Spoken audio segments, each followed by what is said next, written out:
Hey guys, today I'm here to talk about every single movie and TV show that I watched in 2024. I've written them all out, I've got notes on all of them in front of me, so this is everything I've watched, including rewatches, including new seasons of things. So yeah, I'm just going to get straight into it because we have quite a lot to cover. So I started my year off by rewatching Succession. I don't think that should be a shock to anyone. Succession is my favourite show. I'm still writing a full analysis on the entire series that hopefully I'll get done in the new year at some point. But if you haven't seen Succession and you don't know what it's about, we essentially follow the Roy family and all of their kind of individual pursuits to become Logan Roy's successor as CEO of Waystar Royco. I'm going to keep it as vague as that because I think saying too much about Succession really ruins it. But yeah, we essentially are watching kind of all of these people around Logan attempting to become the successor. Yeah, this is my favourite show ever. I've watched it like 3 or 4 times in full now. Why is my nose... I'm just feeling my nose piercing decided to itch. This is so annoying. But yeah, this is my favourite show ever. I don't really need to say much more than that. So next I watched All of Us Strangers, which follows Adam, played by Andrew Scott, and his growing relationship with his neighbour Harry, played by Paul Mescal. And we kind of, while we are following their kind of growing relationship, we also watch Adam experience this emotional journey as he kind of reconnects with this imagining he has of his now deceased parents and kind of what it would be like for his adult self to interact with them as they were when they passed away when he was a kid. This is a beautiful film. I think everyone should watch it. It's fantastic. But it is emotionally devastating. Definitely a very sad one, but it is so beautifully put together. It's also a great analysis, I think, of queer loneliness and its kind of impact on our interpersonal relationships and how that, yeah, there's a certain type of loneliness that queer people experience that I think this film highlights really well and how it kind of permeates everything. And yeah, I just love this film, it's fantastic. Next, I watched Rustin, which follows Bayard Rustin, played by Coleman Domingo, who was an advisor to Martin Luther King Jr. And he is kind of often erased from the civil rights movement despite how integral he was to that time due to him being a gay man. And this film really just shows like kind of his involvement and how important he really was to the civil rights movement at that time. I thought the film was good enough, like it did the job it set out to do. I will say that Coleman Domingo was fantastic, not that I'm shocked at all by that, I think he's always very good. But yeah, I don't think the film itself is like anything groundbreaking, it's just like, yeah, it's pretty basic kind of biopic. There's one thing in the film that drove me crazy though, which is that the characters have this tendency to quote each other back to whoever originally said something. Like they would constantly just be saying, and once you told me, and once you said to me, it's like that was starting to get on my nerves a bit. But yeah, it's a fine film. I do think it's interesting to look into Bayard Rustin, but other than that I don't really have much to say. After that I watched Priscilla, which follows Priscilla Presley's relationship with Elvis from their first meeting all the way up until their separation. Similar to Rustin, I thought this film achieved what it set out to do, and that's kind of it. I do think Priscilla probably did it a bit better. I enjoyed this film more. The pacing was a little slow, I would say that. I think it did get to a point where it didn't really feel like anything was going on. We were just kind of seeing the same things again, which I get why, because we were just watching kind of the cycle that Elvis would go through and the impact on Priscilla. But I do think it's an important story to look at, to understand, especially I think when you consider how young Priscilla was when she met Elvis, and I think watching this film you're really truly reminded of that and that power dynamic and the imbalance there. But the performances were good. I thought Kaylee Spaney and Jacob Elordi were very good. Both, yeah, did those roles justice, I think. But yeah, other than that, I thought it was a good movie, but nothing crazy. Next thing I did watch was crazy though, and that is The Curse. How do I even begin to recap The Curse? Like, I wrote notes, but even this I don't know if it makes complete sense. But The Curse is essentially a satire on the white millennial liberal couples that we see in home renovation shows. You know, that very specific kind of type I feel like we're all quite familiar with. But so it follows Whitney and Asher, played by Emma Stone and Nathan Fielder, who are attempting to ethically gentrify a small community. However, they are working with this reality TV producer named Dougie, who's played by Ben Safdie, who is also Ash's friend, and he's kind of looking to turn this project that they're working on into like this dramatized reality TV show. And during all of this, a strange series of events and misfortunes occur, potentially because they've been cursed. This show is absolutely batshit insane. I've never been so confused watching something before. I've never audibly said what the fuck at my TV before sitting alone, but I did watching this. But I absolutely love this show. I think it is massively underrated. Nowhere near enough people talked about this show when it came out. Everyone should watch it. It is a wild ride. I actually would like to rewatch it because it still doesn't make sense to me, but it is fantastic, very funny, and just really good. So definitely go watch The Curse. Next I watched Crashing, which is Phoebe Waller-Bridge's show before Fleabag, and it follows a group of people who live in an abandoned hospital, and that's kind of it. And it's just very funny. It's the kind of humour that if you've seen Fleabag, you know, and it's just really good. I love the show. It's kind of like a comfort show for me now because it's quite short. It's only like 6 half-an-hour episodes, so I can kind of put that on, let it play all the way through for a couple hours and just, yeah, and enjoy that. Yeah, it's just very good, very funny. Yeah. So next I watched Fleabag, which this was my first time watching Fleabag, which I know is insane why it took me this long. A lot of my viewing this year was kind of catching up on things from the last few years or shows and films that I had heard a lot about and had just never gotten around to watching. So I definitely put some time into that. And up the top of that list for me was Fleabag. I don't really think there's a good way to summarise Fleabag other than that it follows our main character, Fleabag, played by Phoebe Waller-Bridge, and we just kind of follow her life, her struggling with grief and her kind of addictions and her complicated relationships with her family. Yeah, I feel like everyone has seen the show, everyone loves this show. It is funny, it's also devastating and emotional, and it's just one of the best shows ever. That's why everyone loves Fleabag. It's now a favourite of mine. I don't really think there's much more I need to say there.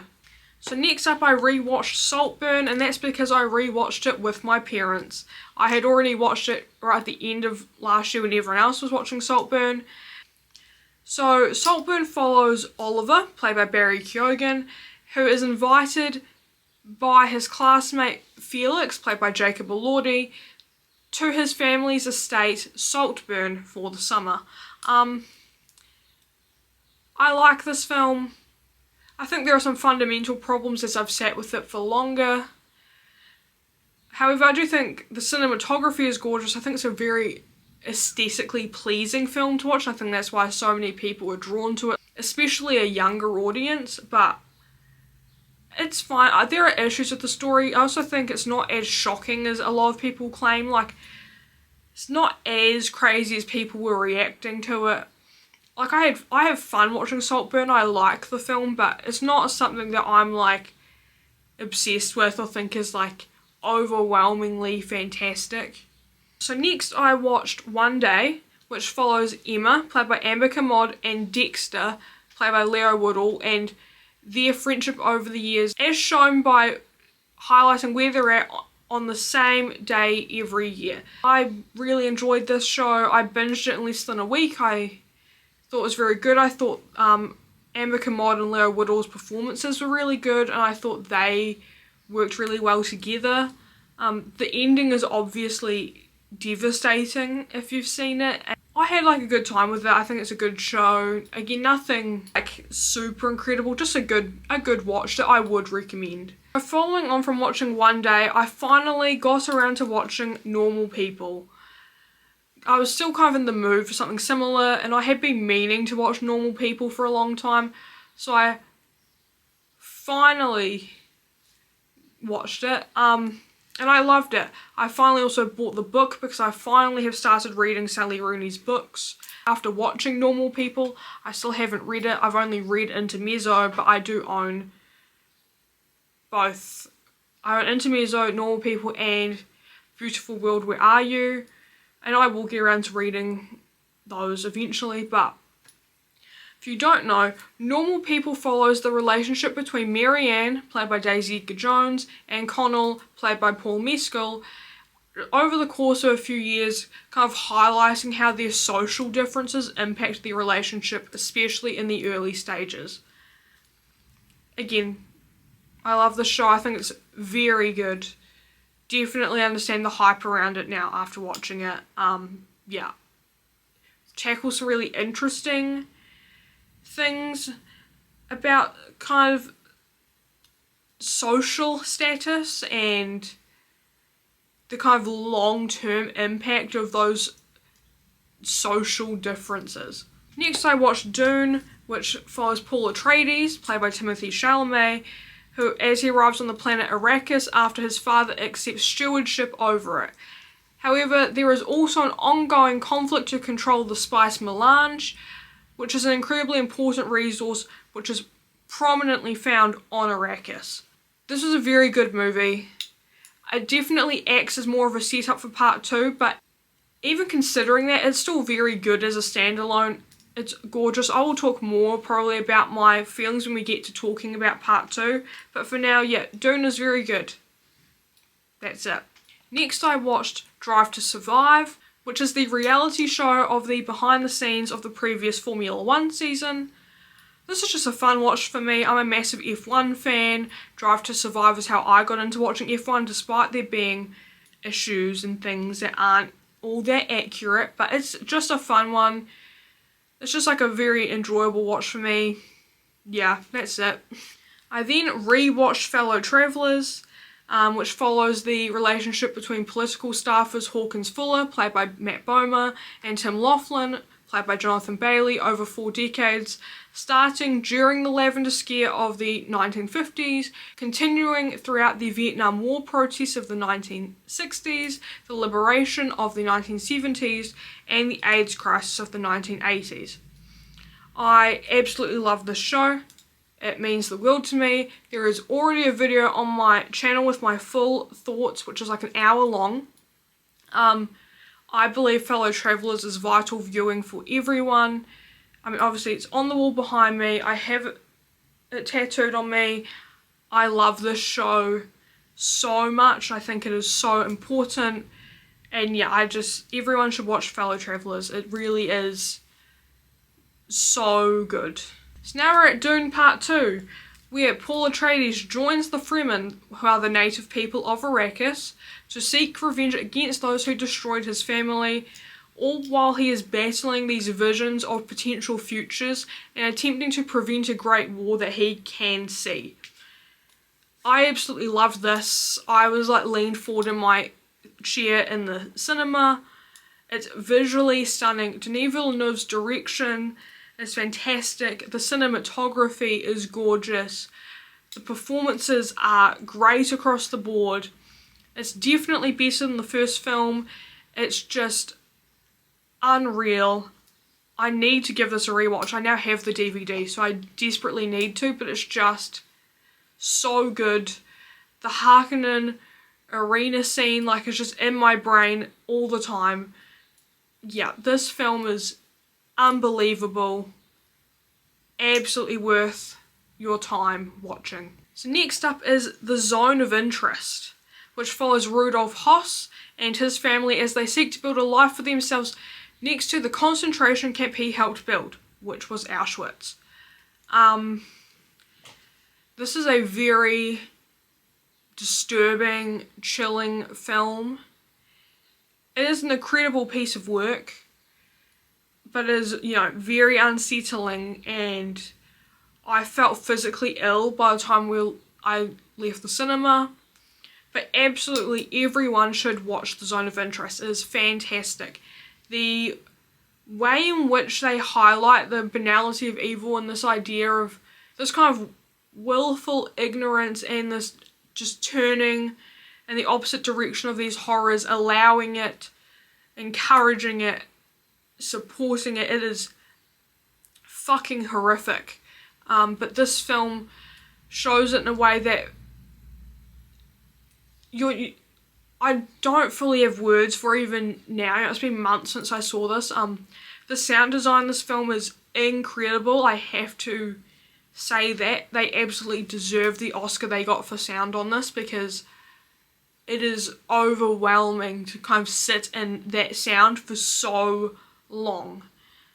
Yeah, I don't fully know how to articulate how I feel about The Zone of Interest, but everyone should watch it.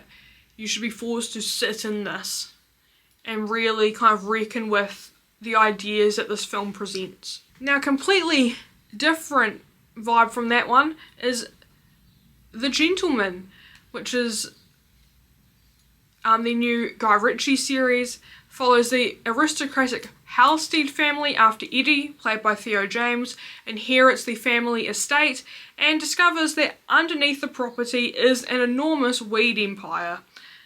I just had a really good time watching this. It was very funny. The comedy really suited my sense of humour.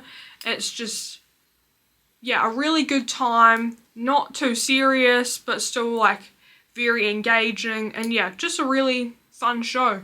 I thoroughly enjoyed this one. Next up, I saw Challenges, which follows Tashi Duncan, played by Zendaya, Art Donaldson, played by Mike Feist, and Patrick Zweig, played by Josh O'Connor, who are 3 tennis players, and we essentially just watched their kind of complicated dynamic and relationship between the 3 of them. This is my favourite film of the year. The score is incredible. I have the vinyl of it. I love it. The performances are great, and overall this is just a fun movie to watch. I feel like everyone's seen it again. It's made it to the wall behind me, so that's how you know I love it. But I just really love this film. It's very fun, really engaging. I feel like there's not much to say because I think everyone kind of already knows how they feel about Challenges and have already seen it. Next up is Ripley, which follows Tom Ripley, played by Andrew Scott, a con man and grifter as he travels to Italy to urge a wealthy man's son to return home. And soon he kind of falls down this rabbit hole of lies and deceit and eventually murder. I absolutely love this show. Visually, it is stunning. Every shot of this show is so good to look at.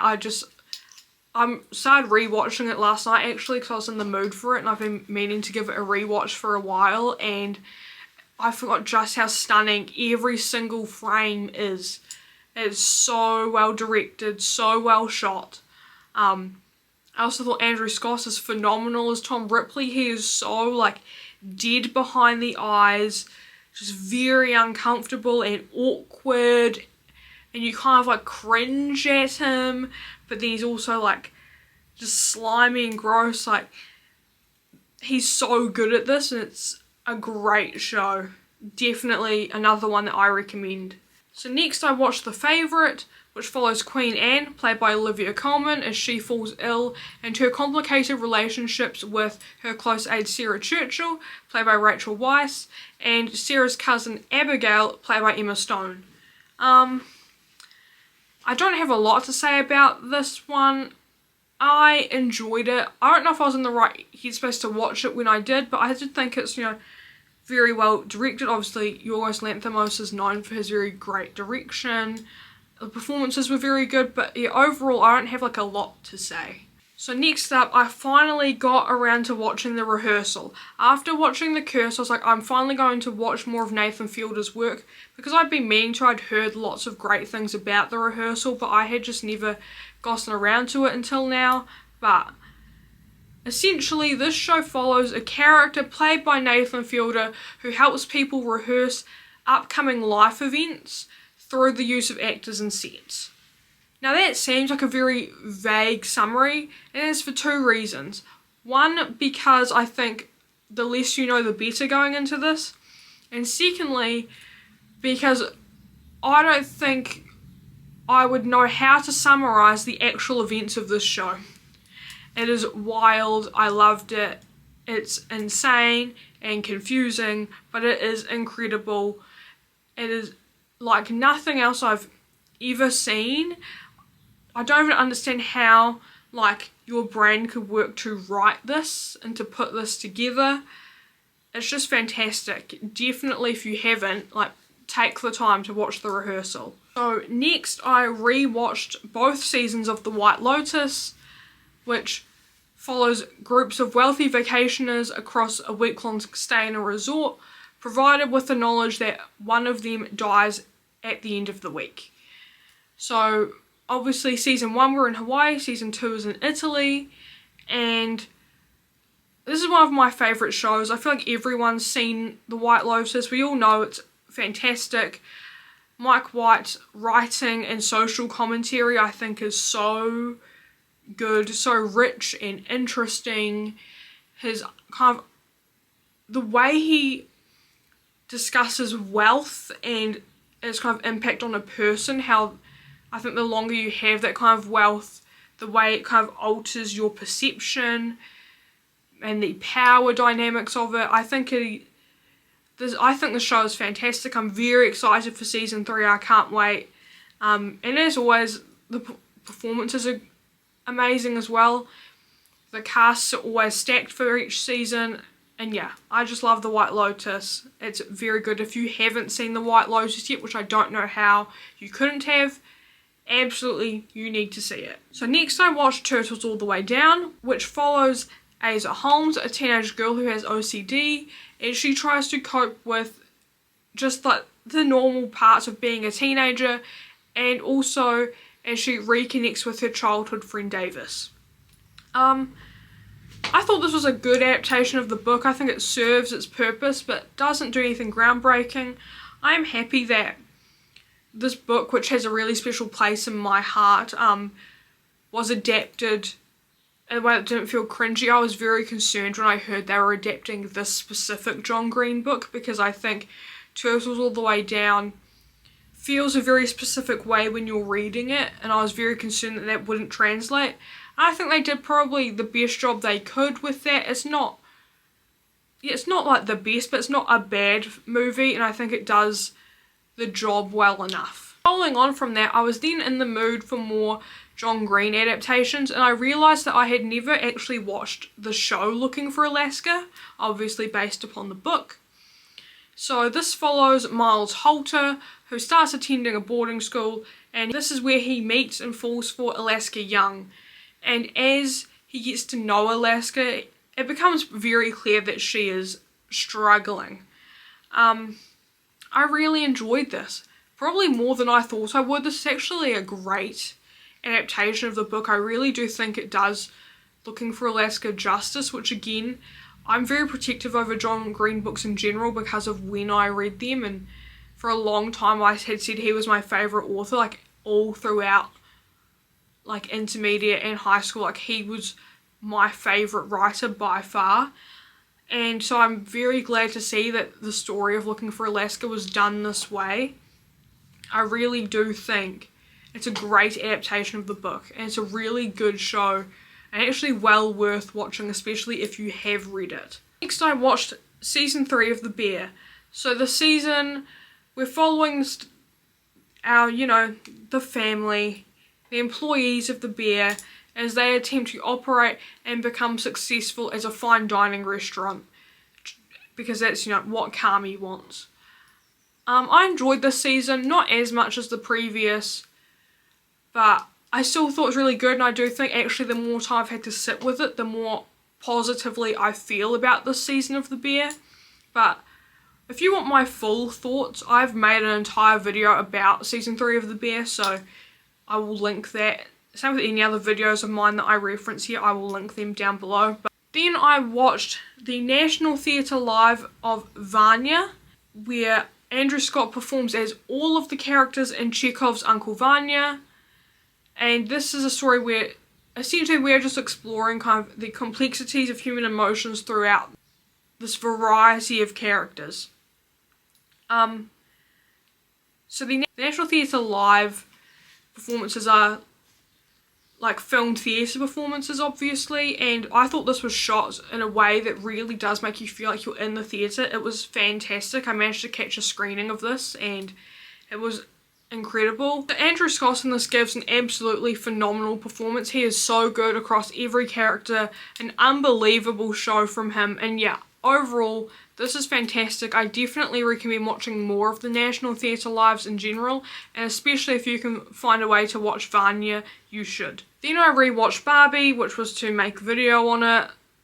I would honestly, of all my videos, I would not recommend watching that one, but it follows Barbie, played by Margot Robbie, and Ken, played by Ryan Gosling, as they experience the real world for the first time, and I'm sure as you can hear from my tone, I'm not that enthusiastic about it.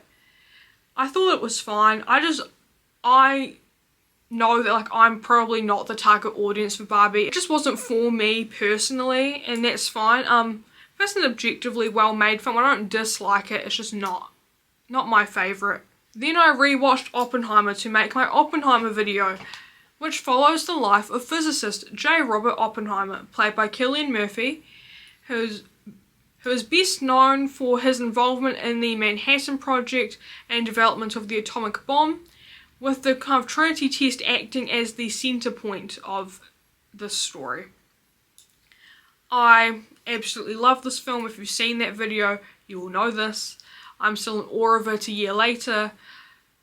I don't really think I need to say more. I think if you've seen Oppenheimer, you understand that it is truly great filmmaking, incredible performances. It's just fantastic. I don't really think I need to say more. Then I watched My Lady Jane, which follows Lady Jane Grey, played by Emily Bader, and her husband Lord Guilford Dudley, played by Edward Bluemel, through their marriage and as she finds herself unexpectedly crowned the Queen.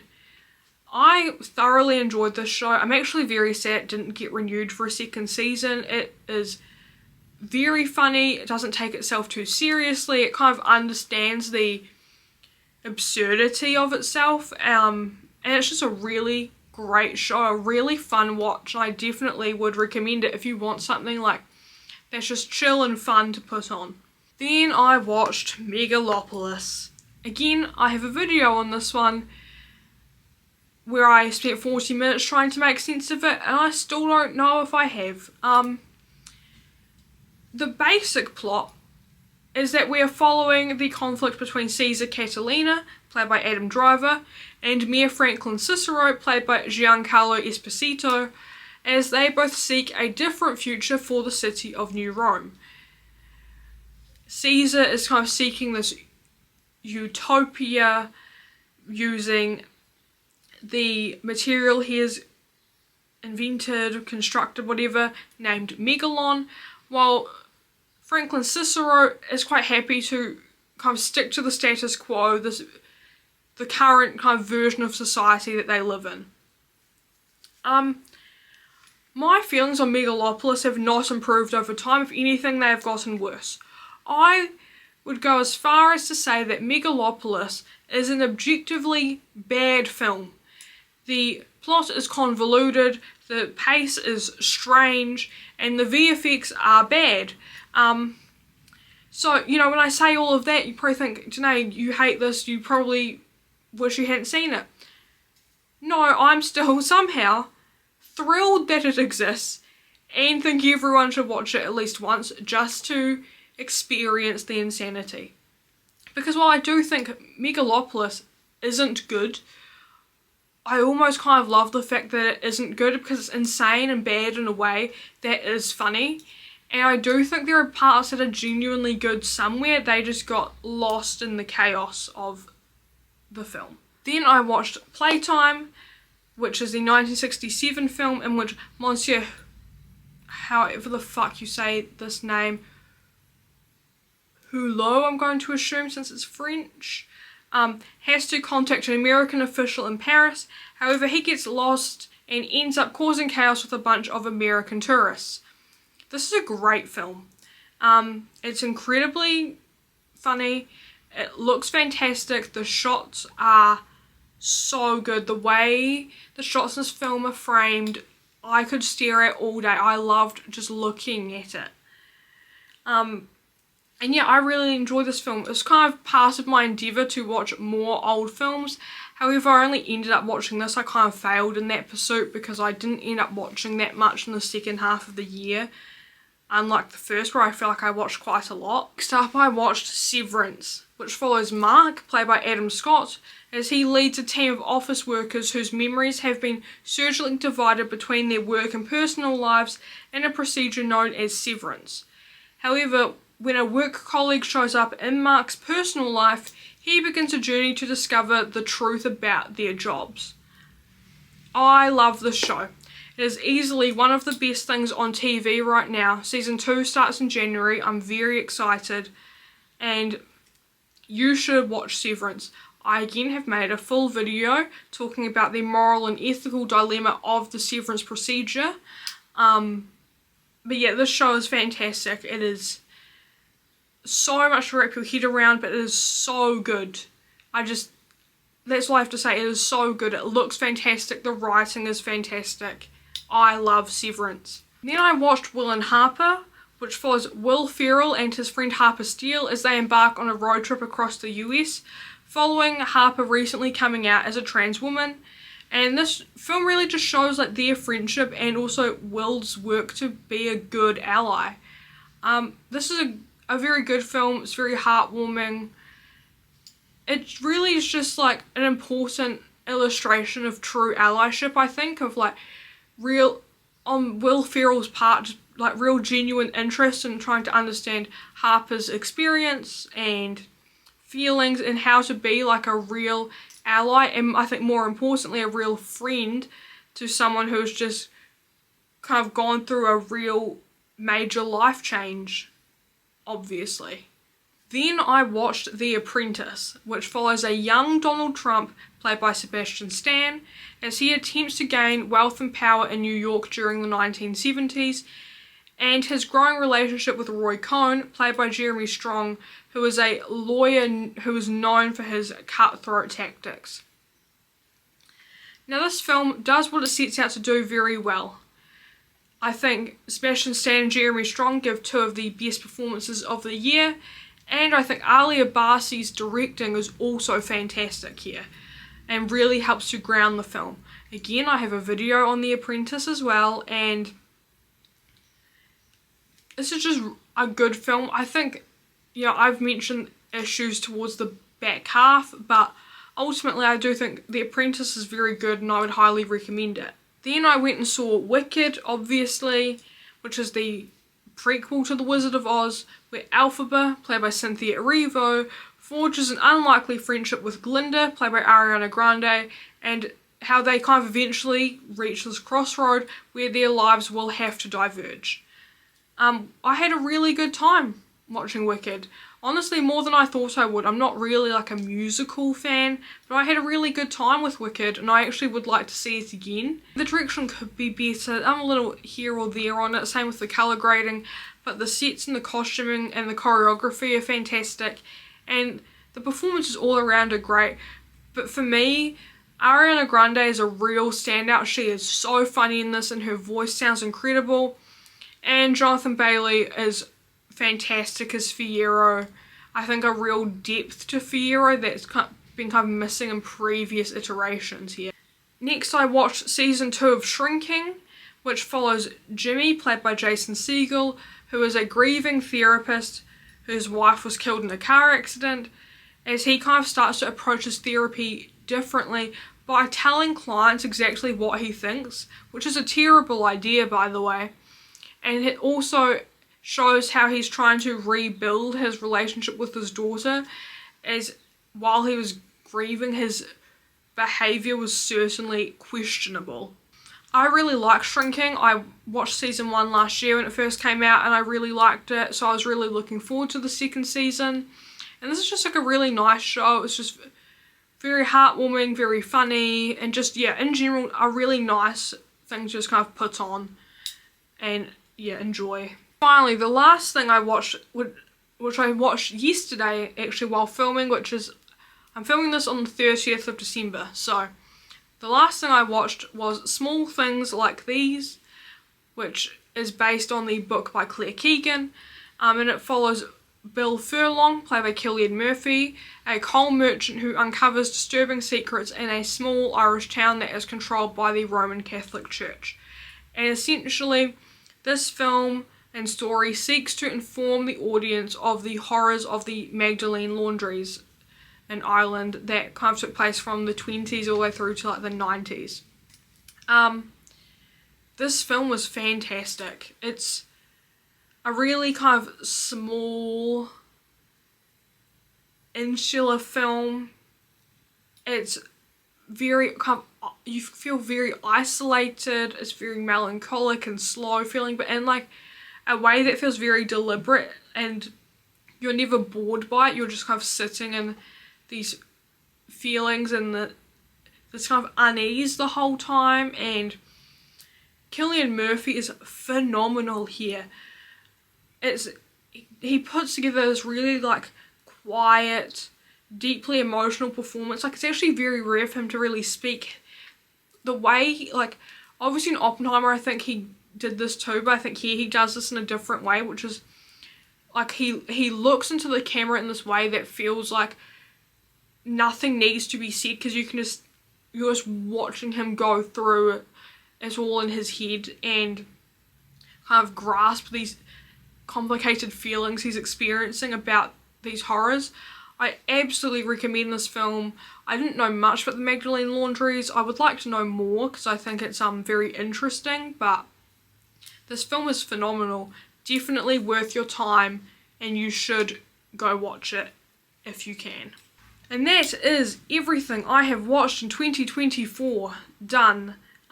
Definitely the first half of the year I got through way more, and then the second half I just got too busy, but I'm hoping to watch more in 2025 and really make my way through some older films again, some kind of classic and important ones I have never seen as well.